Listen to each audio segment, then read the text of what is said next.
José nació en un hogar lleno de conflictos y rivalidades.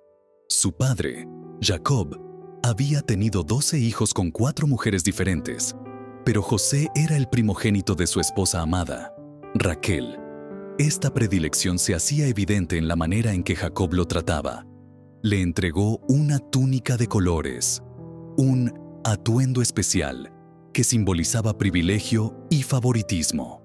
Sin embargo, esta muestra de favoritismo se convirtió en el detonante de la envidia y el odio de sus hermanos. José, con solo 17 años, comienza a tener sueños. En uno de ellos, relata que él y sus hermanos estaban atando gavillas en el campo, y las gavillas de sus hermanos se inclinaban ante la suya. En otro sueño, el sol, la luna y 11 estrellas se postraban ante él. Cuando compartió estos sueños con su familia, las reacciones fueron mixtas. Su padre, Jacob, aunque sorprendido, guardó el asunto en su corazón, mientras que sus hermanos lo despreciaron aún más, considerando sus palabras como arrogantes y ofensivas. La animosidad de sus hermanos no tardó en convertirse en un plan para deshacerse de él.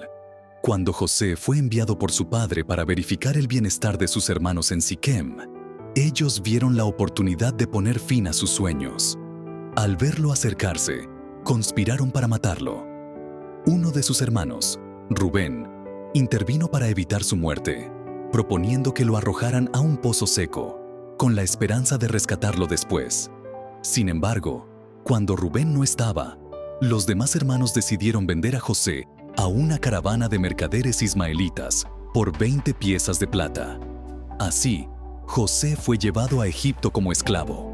Para encubrir su acto, empaparon su túnica en sangre de cabra y se la mostraron a Jacob, haciéndole creer que José había sido devorado por una bestia salvaje.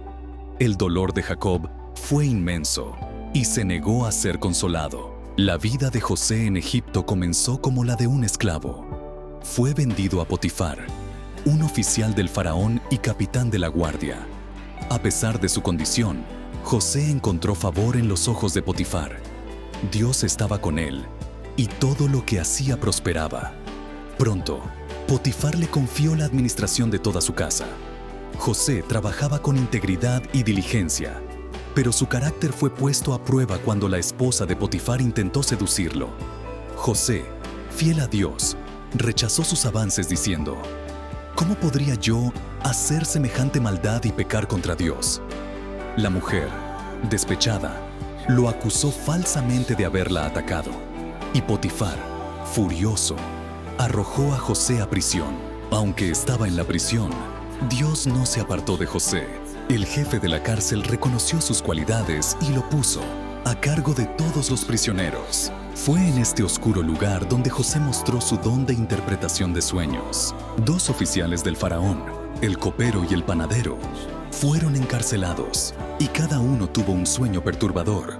Al ver su angustia, José les dijo: las interpretaciones pertenecen a Dios. El sueño del copero significaba que sería restaurado a su puesto en 3 días, mientras que el sueño del panadero anunciaba su muerte. Tal como José predijo, así sucedió. Antes de que el copero fuera liberado, José le pidió que intercediera por él ante el faraón, pero el copero olvidó su promesa, y José permaneció en la prisión 2 años más. Un día, el faraón fue asaltado por sueños que lo inquietaron profundamente. En uno, vio 7 vacas gordas devoradas por 7 vacas flacas. En otro, 7 espigas llenas eran consumidas por 7 espigas secas. Ninguno de sus magos o sabios pudo interpretar los sueños, y fue entonces cuando el copero recordó a José. Este fue llamado rápidamente del calabozo, aseado y llevado ante el faraón.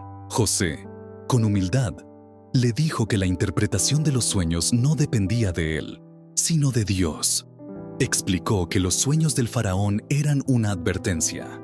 Egipto experimentaría 7 años de abundancia, seguidos por 7 años de hambre. No solo reveló el significado, sino que propuso un plan para almacenar grano durante los años de prosperidad, para enfrentar la escasez venidera. El faraón, impresionado por su sabiduría, lo nombró administrador de todo Egipto. segundo en poder solo después de él. Con esta posición, José supervisó la recolección y almacenamiento de alimentos. Cuando la hambruna golpeó, no solo Egipto, sino también las naciones vecinas buscaron alimento en los graneros que José había llenado. La hambruna se extendió hasta Canaán, y Jacob envió a sus hijos a Egipto para comprar grano. Al llegar, fueron llevados ante José, quien los reconoció de inmediato, pero ellos no supieron quién era él. Ocultando su identidad, José los puso a prueba. Quería saber si habían cambiado. Les habló duramente, los acusó de ser espías y exigió que trajeran a su hermano menor, Benjamín, como prueba de su honestidad. A regañadientes, regresaron a Canaán con el grano, pero su necesidad los llevó de nuevo a Egipto. Esta vez con Benjamín, José continuó probándolos. En un último acto, ordenó que su copa de plata fuera escondida en la bolsa de Benjamín, y luego los acusó de robo.